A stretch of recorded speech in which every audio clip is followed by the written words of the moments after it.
बृहन्मुंबई महानगरपालिका शिक्षण विभाग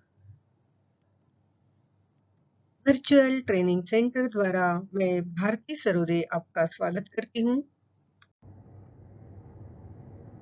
नमस्ते बच्चों, कैसे हो? मैं हूँ आपकी हिंदी की टीचर भारती सरोदे।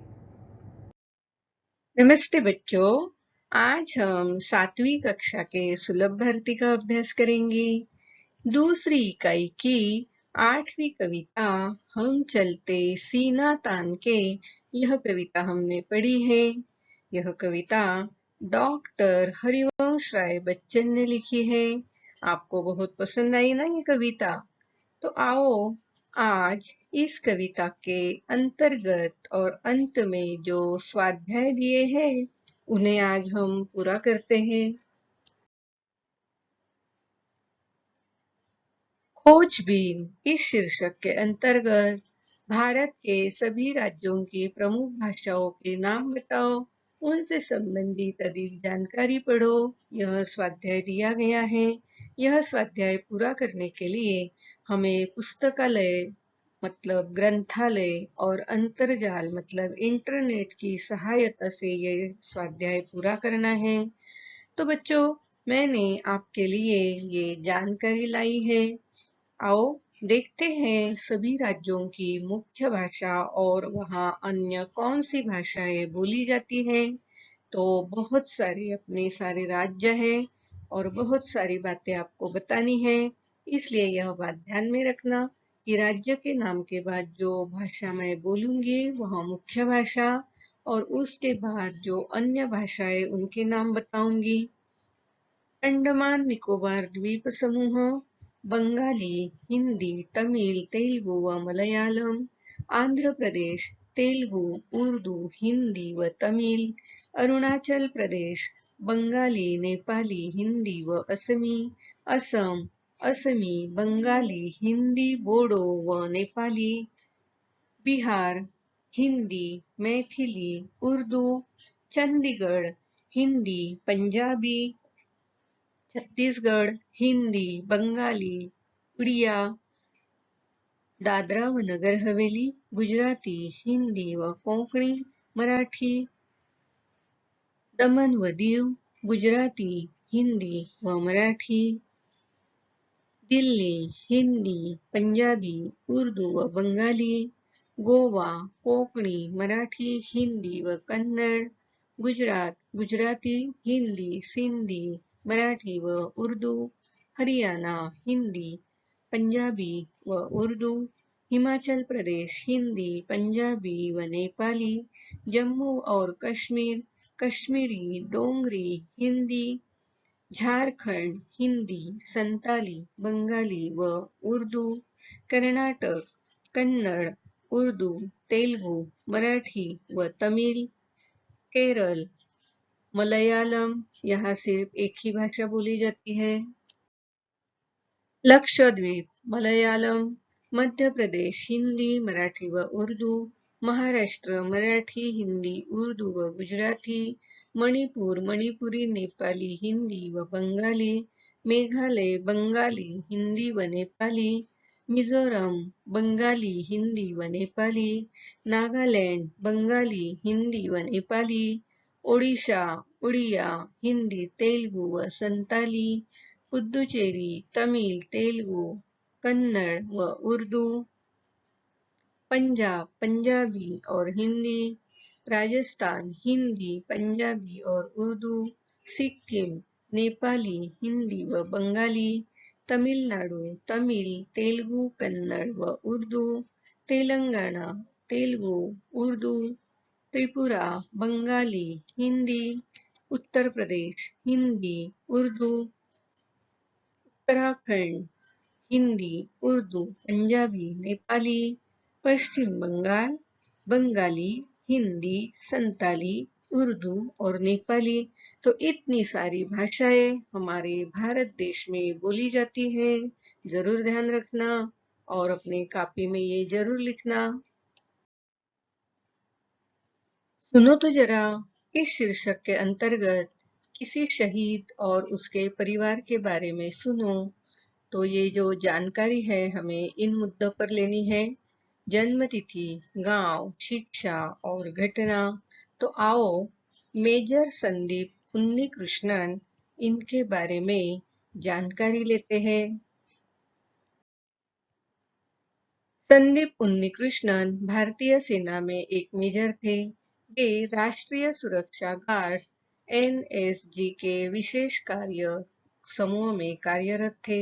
संदीप का जन्म 15 मार्च 1977 को चेरुवरुण, कोझिकोड जिला, केरल के नायर परिवार में हुआ था।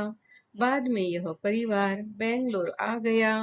वे सेवानिवृत्त आईएसआरओ अधिकारी के उन्नीकृष्णन और धनलक्ष्मी उन्नीकृष्णन के इकलौते पुत्र थे। संदीप ने अपने 14 साल Frank Anthony public school Bangalore में बिताए और 1995 में उन्होंने आईएससी विज्ञान विषय से स्नातक की उपाधि प्राप्त की। वे बचपन से ही सेना का हिस्सा बनना चाहते थे। वे स्कूल में आयोजित खेल कूद व विभिन्न कार्यक्रमों में बढ़ चढ़कर हिस्सा लेते थे। वर्ष 1995 में वे राष्ट्रीय रक्षा अकादमी में शामिल हो गए। उन्होंने आगे चलकर कला, सामाजिक विज्ञान में स्नातक की उपाधि भी प्राप्त की। 26 नवंबर 2008 की रात दक्षिण मुंबई में हुए आतंकी हमले का सामना करने के लिए मेजर उन्नीकृष्णन को 51 तैनाती एसएजी का टीम कमांडर नियुक्त किया गया। ताज होटल में 10 कमांडो के एक समूह के साथ उन्होंने प्रवेश किया। उसी दौरान आतंकियों से उनकी मुठभेड़ हुई और वे बुरी तरह घायल हो गए। 28 नवंबर 2008 को भारत माता का यह सपूत देश की रक्षा करते करते शहीद हो गया।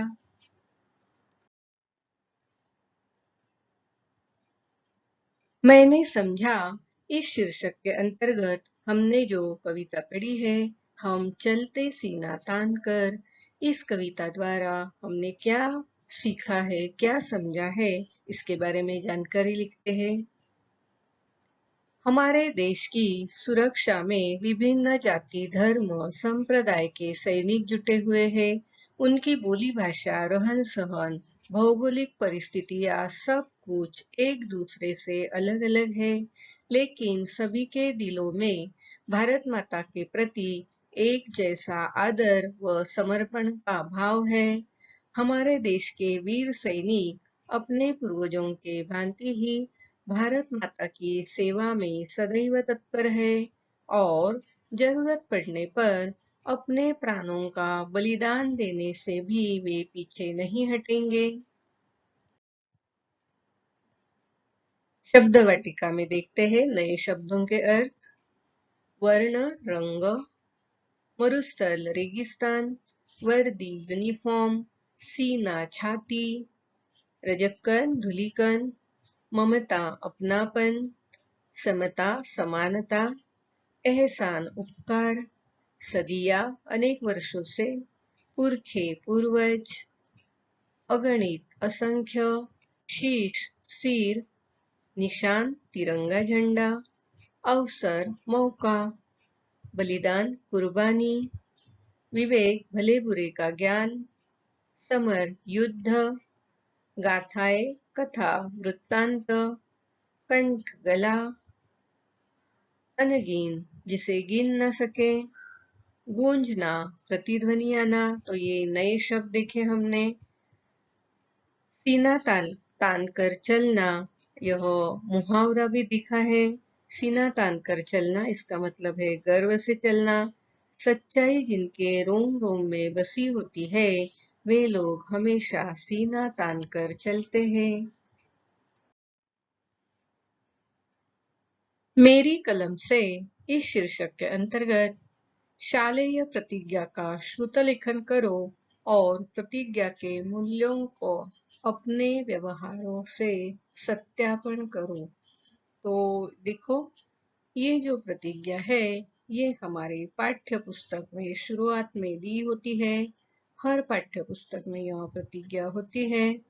तो आप आपके भाई बहन को यह प्रतिज्ञा पढ़ने को कहना और आप बिना देखे इसे लिखना है। ये जो प्रतिज्ञा है, ये किसने तैयार की है? आओ इसके बारे में जानकारी लेते हैं। भारत की राष्ट्रीय शपथ आमतौर पर इसे विद्यालयों की पाठ्य पुस्तकों के शुरुआती पन्ने पर छपा देखा जा सकता है। प्रतिज्ञा को असल रूप में सन 1962 में लेखक पिदिमर्री वेंकट सुब्बाराव द्वारा तेलुगु भाषा में रचा गया था। इसका पहला सार्वजनिक पठन सन 1963 में विशाखापट्टनम के एक विद्यालय में हुआ था। बाद में इसका अनुवाद करके भारत की सारी अन्य क्षेत्रीय भाषाओं में इसका प्रसार किया गया। विचार मंथन एक शीर्षक के अंतर्गत हम सब एक हैं, इस वचन का हमें विस्तार करना है। देखो तो, हमारे भारत देश में अलग जाति धर्म के लोग हैं, लेकिन हम सब एक है। भारत विविधताओं से भरा हुआ देश है। यहाँ कई राज्य हैं, जिनकी भौगोलिक परिस्थितियां एक दूसरे से भिन्न है। सभी राज्यों की अपनी अपनी संस्कृति व सभ्यता है। प्रत्येक राज्य के निवासियों की अपनी अलग अलग भाषाएं हैं। उनकी जाति, संप्रदाय, धर्म आदि सभी में एक दूसरे से भिन्न है। अलग अलग जाति, धर्म के लोगों का खान पान, रहन सहन आदि भी भिन्न भिन्न है। प्रत्येक राज्य व उससे संबंधित लोगों की वेशभूषा भी दूसरे राज्यों व लोगों से भिन्न है। इस तरह की विविधता शायद ही हिंदुस्तान के अलावा किसी अन्य देश में देखने को मिले। यूं कह सकते हैं कि यह देश एक सुंदर बगिया की भांति है, जिसमें तरह तरह के रंग बिरंगे फूल खिले हैं। इतनी विविधता के बावजूद भी सभी जाति, धर्म व संप्रदाय के लोगों को एक समान अधिकार व स्वतंत्रता है, जो भारतीय संस्कृति की गौरवशाली इतिहास को और गौरवान्वित करता है। अनेकता में एकता व समानता की इस भारतीय संस्कृति के चलते ही आज हिंदुस्तान के सभी नागरिक हम सब एक हैं का नारा बुलंद करते हैं। अध्ययन कौशल इस शीर्षक के अंतर्गत अब तक पढ़े हुए मुहावरों, कहावतों का वर्ण क्रमानुसार संग्रह बनाओ और चर्चा करो। तो आओ देखते हैं। मुहावरे: अनाप शनाप बोलना, अक्ल का पता खोलना, आंखें खुली की खुली रहना, कमर कसना, करवटें बदलना, खाट पकड़ना, खून पसीना एक करना, गला फाड़कर रोना, गले लगना, चार चांद लगाना, जी की कली खिलना, ठगा सा रहना, ठान लेना, तारीफ के पुल बांधना, तुनक कर बोलना, दरार पड़ना, दाव पर लगाना, दिन दुनी रात चौगुनी उन्नति, दुखड़ा रोना, मात देना, मुंह लटकाना, सिर आंखों पर रखना, सीना तान कर चलना, हथियार डालना। तो ये सारे मुहावरे देखें। कहावतें भी देखते हैं। अंत भला तो सब भला, एक और एक 11, चिराग तले अंधेरा, जहाँ चाह वहाँ राह, दूध का दूध, पानी का पानी करना। जरा सोचो, लिखो। यदि तुम सैनिक होते तो सोचो तो। किसी भी देश की सुरक्षा की महत्वपूर्ण जिम्मेदारी उस देश के सैनिकों पर होती है। यदि मैं सैनिक होता तो अपनी जिम्मेदारी को पूरी ईमानदारी से निभाता। सीमा पर मौजूद सैनिकों के भरोसे ही पूरा देश चैन की नींद सोता है। एक सैनिक होने के नाते मैं देश के इस विश्वास को सदैव बरकरार रखने का प्रयास करता। मैं सीमा पर खड़ा होकर अपने देश की सुरक्षा व्यवस्था को सुचारू रूप से चलाने का पूर्ण प्रयास करता। यदि कभी मेरे देश की सुरक्षा व्यवस्था को कोई दुश्मन चुनौती देने का प्रयास करता, तो मैं उसका मुंह तोड़ जवाब देता। एक सैनिक का कर्तव्य होता है कि वह अपने देश की सीमाओं की रक्षा के लिए अपनी जान को भी कुर्बान करने से पीछे न हटे, और मैं भी ऐसा ही करता। अपने देश की सुरक्षा करते करते यदि मैं शहीद भी हो जाता, तो भी मुझे खुशी होती कि मैं भारत माता की सेवा करने के काबिल बना, और उसकी सेवा करते करते मैंने उस पर प्राण न्यौछावर कर दिए। सदैव ध्यान में रखो, मानव सेवा ही सच्ची सेवा है। सच है बच्चों। तो इसके बारे में हम कुछ पंक्तियां लिखते हैं। सेवा से किसी का अहित नहीं होता, बल्कि दो अनजान प्राणी प्रेम के बंधन में बन जाते हैं। यही सच्ची ईश्वर की सेवा है। परोपकार, सेवा भाव, प्रेम, कर्मठता, दृढ़ निश्चय एक मानव के जीवन को सार्थक करने में महत्वपूर्ण भूमिका निभाते हैं। अतः हमें चाहिए कि इन गुणों को अपनाकर अपने जीवन को सार्थक बनाएं और मानवता का कल्याण करें। अगर आप भगवान की पूजा करने मंदिर जा रहे हो और रास्ते में कोई भूखा प्यासा या निर्बल अपाहिज दिखाई देता है, उसे मदद चाहिए, तो यदि आप उसकी मदद करेंगे तो यह भी एक प्रकार की ईश्वर की सेवा ही होगी। भगवान भी यही चाहते हैं कि लोग एक दूसरे की मदद करें। प्रश्न पहला, निम्न पंक्तियों का अर्थ लिखो। तो पहली पंक्ति जो दी है, हिंदुस्तान तान के, यह हम पहले पढ़ते हैं। हिंदुस्तान की जिसकी मिट्टी में हम खेले खाए हैं, जिसकी रजकन हमको ममता समता से अपनाए हैं, कर्ज चुकाने हैं हमको उन रजकन के एहसान के, भारत माता के बेटे हम चलते सीना तान के। आओ इन चार पंक्तियों का हम अर्थ जानते हैं। हिंदुस्तान वह देश है जिसकी मिट्टी से हमारा पालन पोषण हुआ है। इसी मिट्टी में हम खेल कूद कर बड़े हुए हैं। इसी देश की मिट्टी ने हमें गोद में लेकर ममता और समानता से पाला है। हमें ऐसी पवित्र माटी के एहसानों का कर्ज चुकाना है। मातृभूमि के लिए हम कुछ भी कर सकते हैं। हम भारत माता के सपूत गर्व से अपना सीना तान के चलते हैं। दूसरा जो है, जो वीरत्व डैश तान के, तो पहले इस चरण को हम पढ़ते हैं।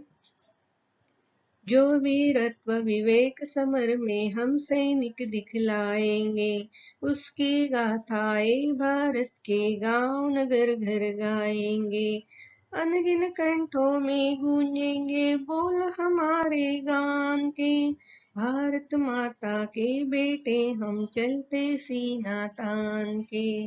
आओ इसका अर्थ लिखते हैं। हम भारतीय युद्ध भूमि में जिस विवेक और वीरता का प्रदर्शन करेंगे, गांव-गांव, नगर-नगर, घर में उसकी गाथाएं गाई जाएंगी। अनगिनत कंठों से हमारी वीरता और बलिदान के गीत गाए जाएंगे। हम भारत माता के वीर सपूत गर्व से सीना तान कर चलते हैं। प्रश्न दूसरा, देश प्रेम वाली 4 पंक्तियों की कविता लिखो। आप भी लिखने की जरूर कोशिश करना।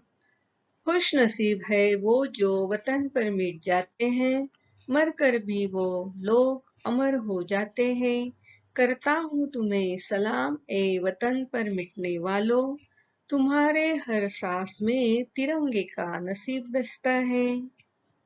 और एक कविता देखो, इतनी सी बात हवाओं को बताए रखना, रोशनी होगी चिरागों को जलाए रखना। लहू देकर की है जिसकी हिफाजत हमने, ऐसे तिरंगे को हमेशा दिल में बसाए रखना। वाह क्या सुंदर कविता है। सब देशों से जो है महान, वो है हमारा हिंदुस्तान।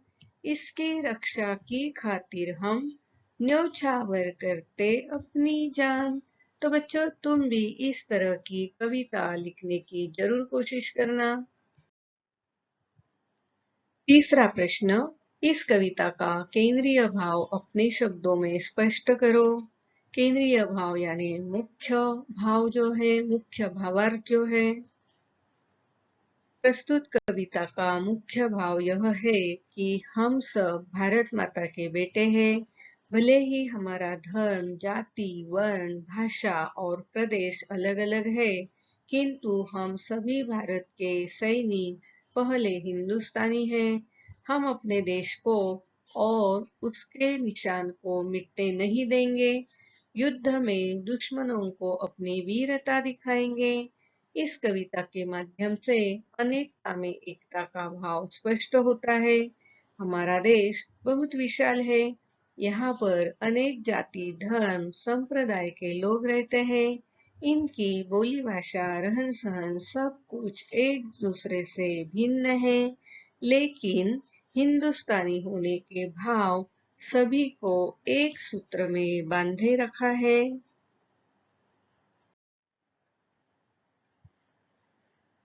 प्रश्न चौथा, अपने देश के राष्ट्रीय प्रतीकों के नाम बताओ। देखो तो, ये है हमारी राष्ट्रीय प्रतीक।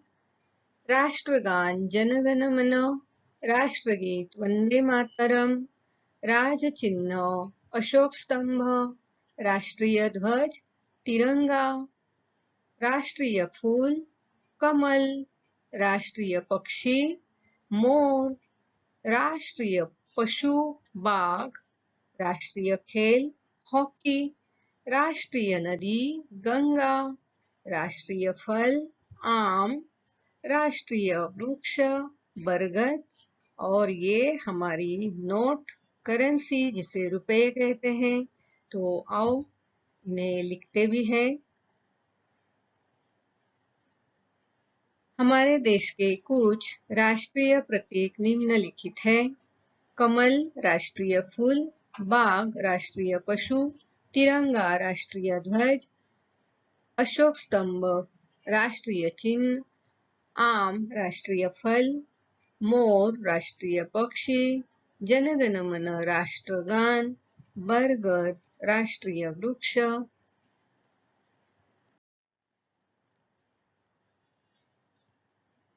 भाषा की ओर, इस शीर्षक के अंतर्गत अर्थ के आधार पर वाक्य पढ़ो, समझो और उचित स्थान पर लिखो। यह स्वाध्याय दिया गया है। देखो तो, यहाँ कुछ वाक्य दिए हैं और वह कहाँ लिखने हैं, यह वाक्य के आधार अनुसार प्रकार भी दिए हैं। तो आओ एक एक वाक्य पढ़कर उसे कहाँ लिखना है यह हम समझ लेते हैं।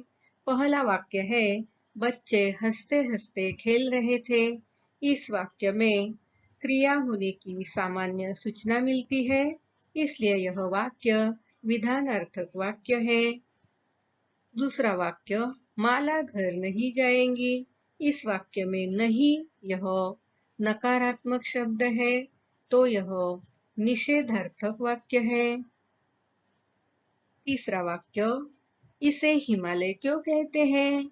इस वाक्य के अंत में प्रश्न चिन्ह है, इसलिए यह प्रश्नार्थक वाक्य। चौथा वाक्य, सदैव सत्य के पथ पर चलो। चलो इस शब्द से आज्ञा मिलती है, तो यह आज्ञार्थक वाक्य हुआ। पांचवा वाक्य, वाह क्या बनावट है ताजमहल की। तो वाह इस शब्द से विस्मय या आश्चर्य का भाव प्रकट होता है, इसलिए यह विस्मयादि वाक्य है, विस्मयार्थक वाक्य है। छठा जो वाक्य है, कश्मीर का सौंदर्य देखकर तुम्हें आश्चर्य होगा। तो इसमें जो अंत में होगा यह शब्द है, यह आगे घटने वाली घटनाओं को सूचित करता है, इसलिए यह संभावनार्थक वाक्य है। सातवां वाक्य, खूब पढ़ो खूब बढ़ो। तो इस वाक्य में कुछ इच्छाएं प्रकट की है या आशीर्वाद दिया है, इसलिए इसे इच्छार्थक वाक्य कहते हैं। आठवां वाक्य, यदि बिजली आएगी तो रोशनी होगी। यहाँ बिजली और रोशनी इन दो शब्दों का एक दूसरे पर निर्भर होना है, तो इसलिए यह वाक्य संकेतार्थ वाक्य है जो एक दूसरे पर अवलंबित है। जैसे बिजली आएगी तो रोशनी होगी।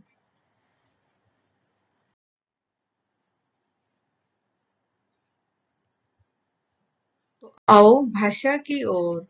इस अंतर्गत अर्थ के अनुसार हमने जो अभी वाक्य देखे हैं उन्हें उचित स्थान पर लिखते हैं। देखो तो ये जो सब वाक्य है हमें उचित जगह लिखने हैं। देखो तो, विधानार्थक वाक्य, विस्मयार्थक वाक्य, इच्छार्थक वाक्य, संकेतार्थक वाक्य, ये सब अपनी अपनी जगह हमने लिख दिए हैं। आओ इन वाक्यों को अर्थ अनुसार पढ़ते हैं। बच्चे हंसते खेलते हैं, विधानार्थक वाक्य।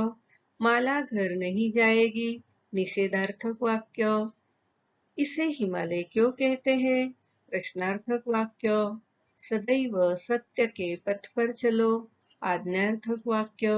वाह क्या बनावट है ताजमहल की, विस्मयार्थक वाक्य। कश्मीर का सौंदर्य देखकर तुम्हें आश्चर्य होगा, संभावनार्थक वाक्य। खूब पढ़ो, इच्छार्थक वाक्य। यदि बिजली आएगी तो रोशनी होगी, यह संकेतार्थक वाक्य है। स्वाध्याय। प्रश्न पहला, हम चलते सीना तान के इस कविता का अर्थ अपने शब्दों में लिखो। प्रश्न दूसरा, आप बड़े होने पर क्या बनना चाहोगे, अपने शब्दों में लिखो। प्रश्न तीसरा, हम चलते सीना तान के यह कविता कंठस्थ करो, शालेय समारोह में सबको गाकर सुनाओ। प्यारे बच्चों, हम चलते सीना तान के इस कविता में हमने देखा है कि हमारे देश में धर्म, जाति, वर्ण, भाषाएं अलग अलग होने के बावजूद भी किस तरह एकता बनी हुई है। इसी एकता को हमें आगे भी बनाए रखना है। हमारे देश के सैनिक जो दिन रात हमारे देश की रक्षा करते हैं, उन्हें हमारा विनम्र अभिवादन और जय हिंद मेरे बच्चों, जय हिंद। आज आपने यह वीडियो कंप्यूटर, लैपटॉप या मोबाइल पर देखा होगा। वीडियो के अंत में इस तरह का एरो दिखाई देगा। इस एरो को आपको क्लिक करना है। एरो को क्लिक करते ही आपके सामने डिस्क्रिप्शन बॉक्स खुल जाएगा। इसमें आपकी कक्षा, विषय, घटक तथा टीचर का नाम दिया हुआ है और उसके नीचे जो वीडियो आपने देखा है उस पर आधारित कुछ प्रश्न दिए होंगे, जिसके उत्तर आपको अपनी कॉपी में लिखना है। और हाँ, यहाँ आपके लिए एक लिंक दी हुई है। इस लिंक को आपको क्लिक करना है। इस लिंक को क्लिक करते ही आपके सामने गूगल फॉर्म खुल जाएगा। इस तरह गूगल फॉर्म जो सर्वे या फीडबैक फॉर्म है आपके सामने खुल जाएगा। इस फॉर्म को भर देना। और हाँ, अंत में इस फॉर्म के सबमिट का जो बटन है उसे क्लिक करना।